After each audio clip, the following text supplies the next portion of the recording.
As for last, you have one more holding McCourt that I found fascinating. If you're going to ask me to play Madden with no consequences, I'm going for the jugular. If I'm the Raiders, why not go out and trade Maxx Crosby? And for the Dallas Cowboys, you franchise tag George Pickens. You don't work out a long-term deal. You trade him to the Raiders, get Crosby in exchange. Now you've just beefed up your defensive line. New coordinator coming over. Maxx Crosby's going to make everybody on the defensive side of the ball better. And on top of that, have you watched the way Maxx Crosby plays the game of football? He plays every single play of the game. And for the Raiders, you get a weapon as George Pickens. Fernando Mendoza, you need some weapons on the outside? Well, you got one. You got a dog out there in George Pickens. There's too much dip on your chip. You're doing too much. Doing too much now. I know you love it. Here's my only question. What's your only? Do we not like George Pickens paired with CeeDee Lamb? Wasn't that part of why their offense has been doing so well? So you get rid of GP. What? They're gonna need that money. They need defense, right? I mean, they had literally the worst defense in the NFL last year. Hembo sent me these stats. Dallas just turned in the worst defense of any team in the last 5 years. Allowed 2.9 points per drive. Right? They picked 12th. They picked 20th. Does this make sense? Of course, they need defensive help, but they need defensive help everywhere. I just also think with Dak, we praise that offense. We watch CD finally have a guy next to him, and that's why it was magic all season. It's like, hey, that worked. Let's ship that guy off. They don't need him.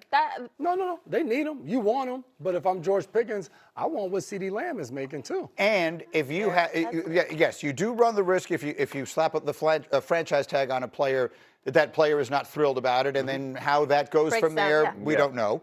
And then the second part of it is, if you're the Cowboys, and I gave you the option of either having George Pickens or Maxx Crosby on your team. Again, we're just, to your point, we're playing Madden here with no consequences. But the idea of adding a player like Maxx Crosby, that feels to me like it would be quite appealing. Oh, my word. I mean, it's a force multiplier. He is a try-hard guy, which is a term that we use in the NFL. He never quits. He never stops, with athletic, freakish ability. Right. He does all of it. He never stops. I mean, the guy crashes down the run. He goes at the passer. If you think about how many times I was on this show talking about effort on Dallas's defense. You know what, that would never happen again when you see that guy line up on your side, because he is going to make everybody else play that much harder. Of all teams, Greeny, anybody needing a pass rusher, if you ain't calling Las Vegas Raiders and trying to get that deal done, you have lost your mind.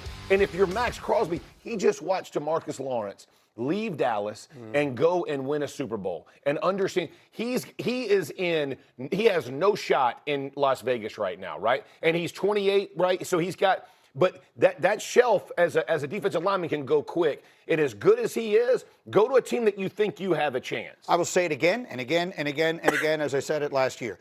The Cleveland Browns should have traded Myles Garrett, should have traded Myles Garrett, should have traded Myles Garrett. Myles Garrett was the best defensive player in the NFL this year. He broke the sack record, and they won bupkis. And that was the most predictable thing in the entire world, and they find themselves in a worse position than they were at this time last year. So the Raiders should absolutely learn from that. If they're not going to trade the #1 overall pick because they've decided there's a quarterback there they can't pass up, and I don't disagree with that. If you think Mendoza is the next in the line of great ones, then yes, you take him. Your next most valuable asset is Maxx Crosby. You can either lose a ton of games with him or without him next year. Lose the games without him and get a bunch of picks in return. The Raiders should, whether it's Dallas, whoever it is, the Raiders should trade Maxx Crosby. And it's hard to argue that point because you look at what they need on their roster, and you can fill that with multiple spots. And I think you said it. Not only was Myles Garrett on the Browns, he won Defensive Player of the Year again. Right. And still didn't do what they needed to do to get to the playoffs. And the coach got fired. I mean, literally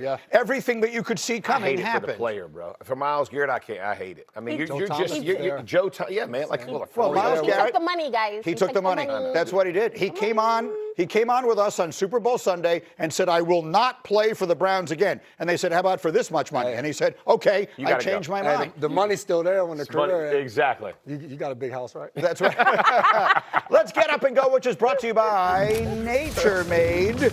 And now we are back on Get Up, and let's do a feature we call Holding McCourt.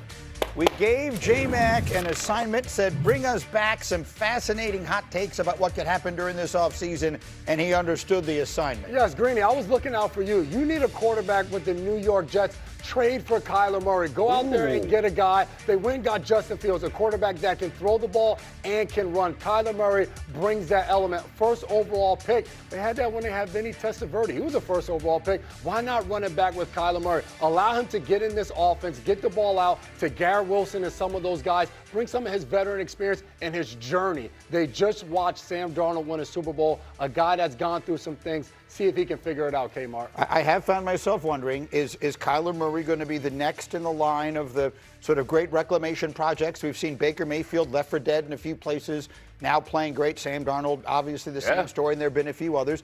Kyler Murray certainly has a skill set and could be that. You know the Jets in that situation as well as anyone. How do you like it? From a talent perspective, on the field, I like it. I hate it for everything off the field. Meaning? Keep in mind, in Arizona, teammates question leadership. Can he talent? Can he win you games? Yes. Could he potentially be a headache? Yes. I don't know that to be true. I don't know if that would be the case here, but it does give me pause when your teammates question your leadership. For this franchise in particular, this is a franchise that needs stability. This is a franchise with a head coach who is already on the hot seat. This is a franchise that needs the GM, the head coach, the quarterback, all to be on one accord and going in the same direction. Talent-wise, I like it. I just wonder in this market if it works. What do you think, Jeff? I love you, dude. This is a way to stir it up in New York. Hey, well played, sir. You like it? Well played. I like it. I mean, and to your point, I think that's the alignment matters, right? Frank Reich, the offensive coordinator now, Aaron Glenn, like how they piece and put this thing together. Dual threat QB would be a massive benefit in New York. Your offensive line is not strong to quite strong yet, so they'll develop. If their offensive line isn't strong, then they literally have nothing. All their first-round picks have been on the offensive line. They have to develop young. Yeah, they got to develop. So as you're looking at all these things, a quarterback that can beat you with his feet and beat you with his arm, and I don't get nearly into QB play enough to know whether all that kind of stuff. How does Kyler Murray stack up with all those things? I'm sure they'll assess it, but I do like the fit off the quarterback.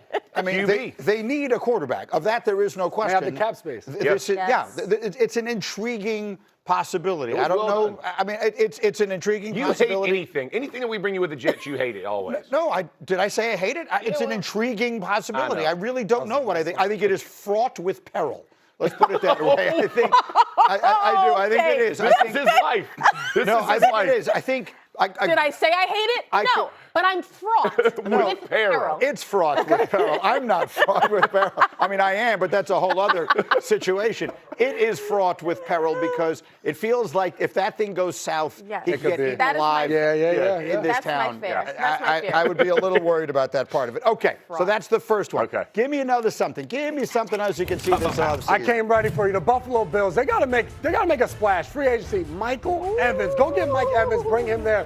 One of the main reasons, they said they still believe in Keon Coleman. When they drafted Keon Coleman, you hope that he could become a Mike Evans type of receiver. Somebody that wins on the contested catches. Somebody on third down and in the red zone. Josh Allen can trust to get the ball to. Mike Evans is still doing that at an elite level. You bring a veteran, a professional on and off the field to come over to this team in a situation where they want to win now. Mike Evans is also a Super Bowl champion. He brings that to the locker room as well. Finally, you bring me something. I'm 100% Kmart on board approves with this. Number one, the pairing of Josh Allen and Mike Evans, I love it. Number two, Keon Coleman. There's somebody you can look at, you can learn from. That sort of veteran presence in that room, I love it for him. I think Josh Allen clearly needs a new number one, a real number one. And Mike Evans, he's one of the best wide receivers in the game, and yet somehow underappreciated by fans. I think he goes to Buffalo, they'd kill it. What do you think, Jeff? I love it as well. I mean, you had another one, though. I saw the notes. You had another receiver that you sort of were intrigued by the possibility of them trading for. A.J. Brown. I mean, those are, listen, I love Mike Evans. In where they are in their career, A.J. Brown is in a different stratosphere. Like he is as good as it gets in our game right now. He is? Absolutely. He wins on routes that are super simple and find ways to win. Now, he has a little bit of the stay interested in him because of what we just saw. He didn't like Petula and what they were doing. But when you see A.J. Brown featured as the one with Josh Allen, are you kidding me? I mean, that is an absolute home run. So you pair either. I like Mike Evans as well. The Keon Coleman thing. Did you hear what the owner said about how do you recover? He's got thick skin, and you were about to see how tough internally this guy is to come back, because everybody in there the bus just kept going back and forth over him in this press conference that was supposed to be about a coach getting fired. And so, the whole let's try to get him along, I'm not sure how that works, but either of those two guys, A.J. Brown and Mike Evans, Josh Allen, Brandon Beane doesn't believe so. He needs help at receiver. Yeah, and I believe that's why Mike Evans is such a good pairing, because of who he is off the field. I think Stephon Diggs was there. They got rid of him. I just think Mike Evans comes in a consummate professional, Hall of Fame guy. If you're Keon Coleman, if you're not going to listen to Mike Evans in your wide receiver room and watch the way he does things, then we know for sure that you're not going to be that guy. Okay, and then we saved the best.